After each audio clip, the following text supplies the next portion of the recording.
I am ready to have my first free birth baby, and I think that there is a lack of free birthing or home birthing moms showing they're not hospital baskets.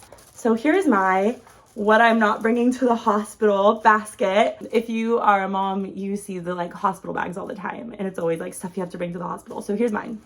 First, I have a bowl for my placenta. I really like it. My husband pointed out that these flowers look like embryos in their early stages. Next, I have my birth plan. Now you're probably thinking, if I'm birthing without a midwife, why do I need a birth plan? It's for me. It's just for me.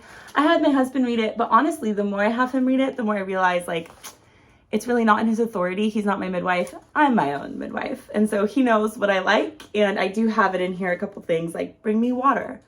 Don't call the hospital unless this happens, which is like nothing. So this is great. Other things I have.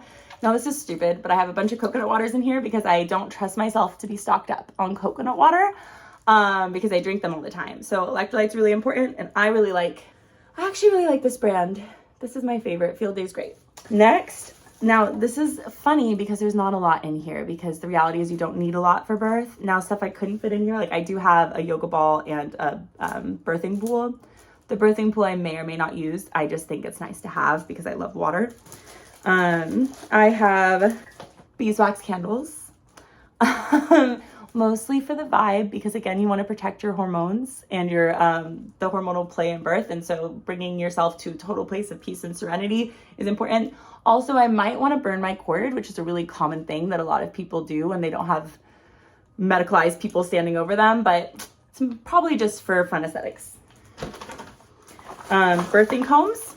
I've given birth 2 times already, and this is my favorite way to relieve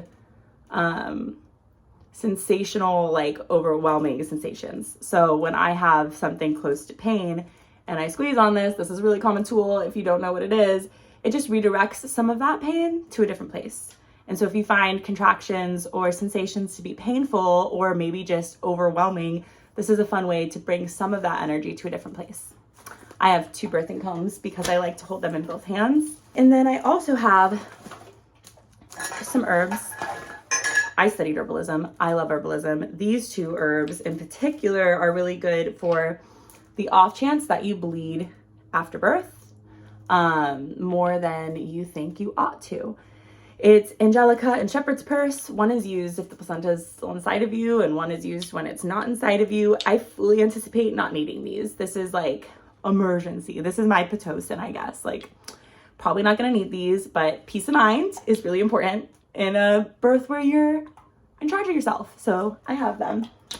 Clary sage is an essential oil that I think is really helpful with contractions. It just supports your body in doing what it's supposed to do. Clary sage is a wonderful contraction oil. I've used it in other births and I enjoyed it. I don't use it to induce my labor. I just use it to support my labor. The most medicalized 2 things I bought: a cord clamp if I don't want to burn the cord, because burning the cord takes a long time. It's like 20 minutes and I might not want to spend 20 minutes burning a cord. So here's a cord clamp just in case I want it. And scissors in case I want to cut my cord. I do also have a silicone breast pump in here, like one of the wearable ones. I like these a lot. I mean, typically, at least for me, I leak a lot in my early, like first 5 or 6 weeks, and leaking sucks because an ounce of milk is a big deal for a newborn baby. So you can catch that ounce and put it in the fridge, and catch that ounce and put it in the fridge, and then your baby has a store of milk. And I personally have needed a little bit of store with one of my babies before to get him through, and so I really regretted not catching every single ounce. I like having this. Other things I did to prepare that don't fit in my basket are I prepared like 30 meals for myself and I put them in the freezer. And the reason is I am honoring the first 40 days really hard, which means I'm not having a bunch of people over. I'm not leaving my house. I'm really not having almost anyone over actually. And I eat really, really clean, and so does my family.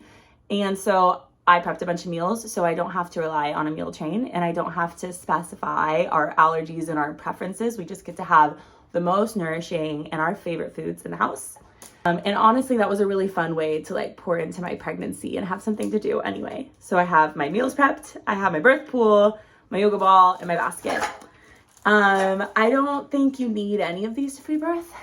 Like literally, you don't need any one of these things, but I do like having them and I'm excited. And you know, it's nice to get to prepare things. Oh, I also brought a couple really nice like kimono like robes.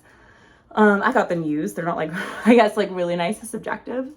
But I bought a couple because it's really good to do skin on skin, but I'm extremely modest and I don't like having my body out all the time. So I think robes are a really good compromise. And they make you feel beautiful, which is nice and the total opposite of like the diaper vibe, right? Like it's okay to feel beautiful after and during your birth. And so I bought robes at Goodwill and I'm excited about them. Oh, I guess there's like, I got waterproofing pads too online because I might want to give birth in my bed. And so you could do that too. But that's literally, it's all extra. None of it's necessary. There is some postpartum stuff I got too, stuff I like for like the weeks after, but that's kind of different. So yeah, so cool. I think all this, I mean, I can't really put a number on it. It's stupid. Like maybe like the pool's expensive. Everything else is like $100 total. So you don't need a lot of money to free birth. And also I can't think of a thing you need in this. So thanks for sticking with it. My free birth basket video.